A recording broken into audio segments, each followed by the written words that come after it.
तो स्वागत है आपका हमारे यूट्यूब चैनल फिल्मी वाइब पर एक बार फिर से। तो फिलहाल आपके सपोर्ट की जरूरत है, प्लीज़ जाके पहले चैनल को सब्सक्राइब कर दीजिए। तो आज की वीडियो में हम बात करने वाले कुछ ऐसी मूवीज और वेब सीरीज की जो कि बेस्ट है बहुत ही बड़े स्कैम या घोटाले पर।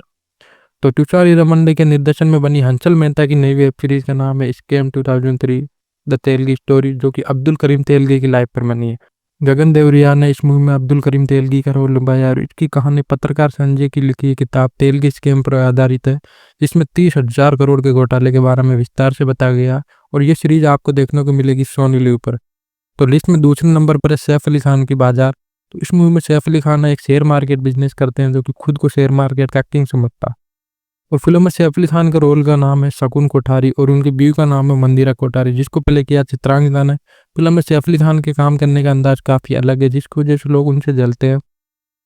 इस दौरान इलाहाबाद शहर में ट्रेडिंग करने वाले रिजवान अहमद की एंट्री होती है मुंबई में, और रिजवान का सपना होता है कि वो बस एक बार शकुन कोठारी से मिल ले। इस दौरान रिजवान की मुलाकात होती है प्रिया से, जो कि ट्रेडिंग कंपनी में काम करती है, जिसका रोल निभाया राधिका आप्टे ने। और रिजवान का शकुन से मिलना और उससे पहले तरह तरह की घटनाओं का आना एक दिलचस्प कहानी है। फिल्म की कहानी काफ़ी दिलचस्प है। अंत में कहानी एक अलग ही मुकाम पर पहुंच जाती है, जिसके लिए आपको फिल्म देखनी पड़ेगी। फिल्म आपको यूट्यूब पर फ्री में देखने को मिल जाएगी। इस लिस्ट में तीसरे नंबर पे scam 1992 the Harshad Mehta story, जिसको टोटल 9 एपिसोड और हर एपिसोड लगभग 50 मिनट का है। ये देवाशीष बासु और सुचिता दलाल की किताब थे स्कैम पर आधारित है।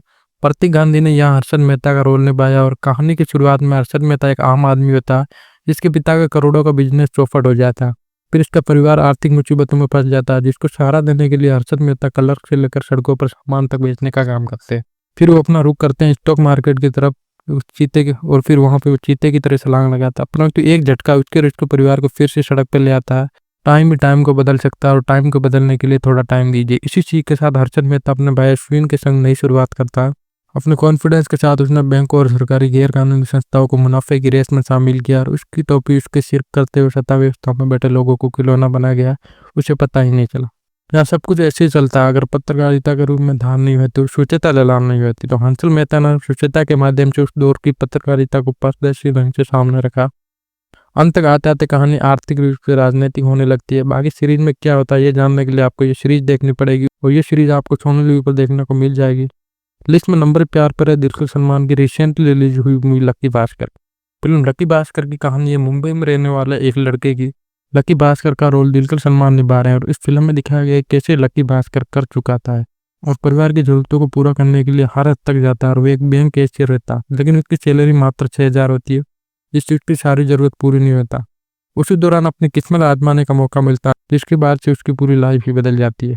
तो दिलकर ने फिल्म को बेहतर बनाने के लिए कोई कसर नहीं छोड़ी है, और एक्टर ने शानदार एक्टिंग की। वहीं फिल्म में भावनाओं का बेहतरीन इस्तेमाल किया गया। मीनाक्षी चौधरी को फिल्म में काफी कम टाइम मिला, उन्होंने भी उनकी पत्नी का रोल बहुत अच्छे से निभाया, जो गरीबी में भी अपने पति का साथ देती है। तो लकी भास्कर में कुछ खाना जरूर है, लेकिन ये एक मनोरंजन पीरियड ड्रामा थ्रिलर मूवी है। ये आपको नेटफ्लिक्स पर देखने को मिल जाएगी।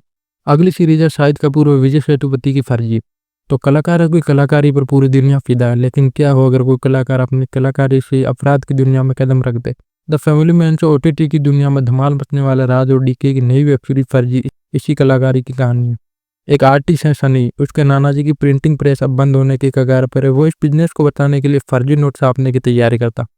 कलाकार है, इसलिए नकली नोट की उसकी कलाकारी असली के बेहद करीब है, लेकिन इससे पहले कि वो संभल पाता वह अब नकली नोट के कारोबार में सिंडिकेट का हिस्सा बन जाता। शाहिद कपूर एक बेहतरीन एक्टर है, उन्होंने ये एक बार फिर साबित की। इसके अलावा इसमें विजय सेतुपति भी एक रोल में है। साउथ सिनेमा के दमदार एक्टर ने अफसर माइकल के किरदार में अपने अंदाज में जान डाल दी है। सीरीज में के मैनन एक विलन का रोल कर रहे हैं, और वो नकली नोट चलाने का धंधा करता है। ओवरऑल ये एक अच्छी सीरीज और ये आपको प्राइम वीडियो पर देखने को मिल जाएगी। एवनस्डे जैसी जबरदस्त मूवी से चौंकाने वाले नीरज पांडे की अगली मूवी स्पेशल 26, जो 80 के दशक में कुछ ठगी के मामलों पर बेस्ड है। काला धन जमा करने वाले नेता और बिजनेसमैन के यहाँ कुछ लोगों की एक नकली गैंग सीबीआई ऑफिसर या इनकम टैक्स ऑफिसर बनकर छापा मारते हैं, और फिर पैसे और जेल जब्त कर लेते हैं। बात इसलिए बाहर नहीं आती क्योंकि शिकारी खुद अपराधी है। स्पेशल 26 की एक थ्रिलर मूवी है, जिसमें क्राइम की कोई जगह नहीं होती, और यहाँ चोर पुलिस सब दिमागी चालों से एक दूसरे का सामना करते हो। कहानी में असली मोड़ तब आता है जब वसीम नाम का असली ईमानदार सीबीआई ऑफिसर उनके पीछे पड़ जाता है।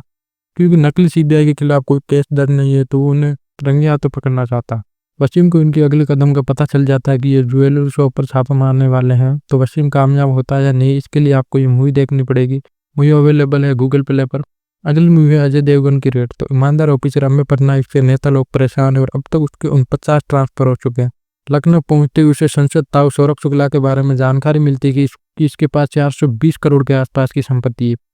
अभी भी ये बहुत बड़ी रकम है और 1981 में ये कितनी बड़ी रकम होगी इसका अंदाजा आप खुद लगा सकते हैं। तो ताऊ जी के यहाँ पर छापा मारना काफी मुश्किल है, लेकिन ये जोखिम अम्य उठा लेता है किसी भी तरह, और वो छिपी हुई संपत्ति अपनी टीम के साथ ढूंढता है। और किस तरह से अम्य और ताऊ की लड़ाई में उनका परिवार इंटरफेयर करता है और अम्य किस तरह अपने ऊपर दबाव को बर्दाश्त करता है, ये सब जानने के लिए आपको ये मूवी देखनी पड़ेगी। मूवी आपको हॉटस्टार पर देखने को मिल जाएगी। अगली मूवी है शाहिद कपूर की बदमाश कंपनी। तो कम समय में अधिक पैसा कमाना हो तो बेईमानी का सहारा लेना ही पड़ता है। तेज दिमाग का दुरुपयोग कर लोगों को बेवकूफ़ बनाना पड़ता है। और इसी तरह की बातों पर बदमाश कंपनी के अलावा भी कई फिल्मों का निर्माण हुआ, क्योंकि मनोरंजन इसमें भरपूर गुंजाइश रहती है। तो बदमाश कंपनी की सबसे बड़ी प्रॉब्लम इसकी स्क्रिप्ट है। तो इस मूवी की कहानी कुछ ऐसी है। कहानी है 1999 की आसपास की, जब इम्पोर्टेंट वस्तुओं का क्रेज था, क्योंकि ये आसानी से उपलब्ध नहीं होती थी। तो बॉम्बे के 4 युवा शाहिद कपूर, करण, बुलबुल, अनुष्का शर्मा और चंदू, वीरदास और जिन मियांगचेन मिलकर एक बिजनेस शुरू करते हैं और वो इम्पोर्टेंट वस्तुएं बैंकॉक से भारत में बेचते हैं। करण अपना दिमाग लड़ाता है कि कम समय में अमीर हो जाते हैं। सरकारी नीतियों के कारण उन्हें अपना बिजनेस बंद करना पड़ता है। करण अपने साथियों के साथ अपने मामा के यहाँ यूएस पहुंचता है और वहाँ पे भी वो ठगी करने लगता है। आखिरकार एक दिन वो पुलिस की गिरफ्त में आ जाते हैं और उनकी दोस्ती में भी दरार आ जाती है। इसके कारण उसके मामा को बिजनेस में भी काफ़ी नुकसान होता है। इसके बाद करण क्या करता है, क्या वो सच्चाई का रास्ता अपनाता है या नहीं, ये सब जानने के लिए आपको मूवी देखनी पड़ेगी और मूवी आपको प्राइम वीडियो पर मिल जाएगी। अगली मूवी है अभिषेक बच्चन की द बिग बुल। एक छोटा सा शेयर मार्केट का स्टॉक ब्रोकर है हेमंत शाह अभिषेक बच्चन, जो कि देश के वित्तीय सिस्टम और बैंकिंग के लूपहोल्स के जरिए की स्कीम करता है। हालांकि हेमंत का सपना एक बड़े अंत पर जाकर खत्म होता है। फिल्म की कहानी हर्षद मेहता और उसके घोटाले की है। एक बढ़ती अर्थव्यवस्था में हर कोई अमीर बनना चाहता है। इस अमीर बनने के रास्ते में गलत रास्ता बहुत लोग पकड़ लेते हैं। हालांकि कुछ इसमें पकड़े जाते हैं जबकि कुछ बच जाते हैं। तो हर्षद मेहता की कहानी भी कुछ ऐसी है। इस पर स्कैम 1992 के नाम से एक वेब सीरीज हर्षद मेहता पर बन चुकी है, जो कि काफ़ी पसंद की गई। कहानी सबको पता है, तो डायरेक्टर कुकी गुलाटी के लिए कठिन काम था कि वे नई तरीके से लोगों के सामने इसको पेश किए, वो भी केवल 2.5 घंटे की फिल्म में। हालांकि गुलाटी इसमें काफ़ी हद तक सफल हुए, क्योंकि एक मिडिल क्लास नौकरी करने वाले हेमंत शाह की कहानी आपको आकर्षित जरूर करेगी। ये मूवी आपको हॉटस्टार पर देखने को मिल जाएगी। इस लिस्ट में आखिरी मूवी है शाहिद कपूर और श्रद्धा कपूर की 32 किलोमीटर फैलो। फिल्म की कहानी उत्तराखंड के टिहरी जिले की है। तो कहानी है 3 दोस्तों की, सुशील कुमार पंत, ललिता नोटियाल और सुंदर मोहन त्रिपाठी। ये एक दूसरे के जिगरी यार है। सुशील ने वकालत की है, वहीं ललिता डिजाइनर और सुंदर ने एक प्रिंटिंग प्रेस का धंधा शुरू किया। उत्तराखंड में बिजली की समस्या काफ़ी गंभीर और ज़्यादातर बिजली कटी हुई रहती है। सुंदर की फैक्ट्री का बिल हमेशा ज़्यादा आता है और एक बार तो 54 लाख रुपए तक का बिल आ जाता है। इस वजह से वो शिकायत तो दर्ज करता है, लेकिन उसकी बात सुनी नहीं जाती। एक ऐसा दौर आता है जब वे बेबसी में आत्महत्या कर लेता है। इस वजह से सुशील और ललिता काफ़ी शौक हो जाते हैं। सुशील अपने दोस्त की इस केस को लड़ने का फैसला करता है। कोर्टरूम में उनकी मुलाकात जीरे वकील गुलनार से होती है, यानी कि यामी गौतम से। अंत में एक ऐसा फैसला आता है जिसे जानने के लिए आपको फिल्म देखनी पड़ती है, और उसमें काफ़ी इंटरेस्टिंग कुछ देखने को मिलेगा आपको। इस मूवी का सस्पेंस और मूवी आपको यूट्यूब पर फ्री में देखने को मिल जाएगी। तो ये थी स्कैम पर बेस्ड मूवीज और सीरीज, इनमें से कौन सी आपकी फेवरेट है मुझे कमेंट करके जरूर बताना। तो आज का वीडियो काफ़ी लंबा हो चुका है, इसमें मेहनत भी काफ़ी लगी है। तो प्लीज़ वीडियो को लाइक शेयर और सब्सक्राइब जरूर करें। बाकी मिलते हैं अगले वीडियो में।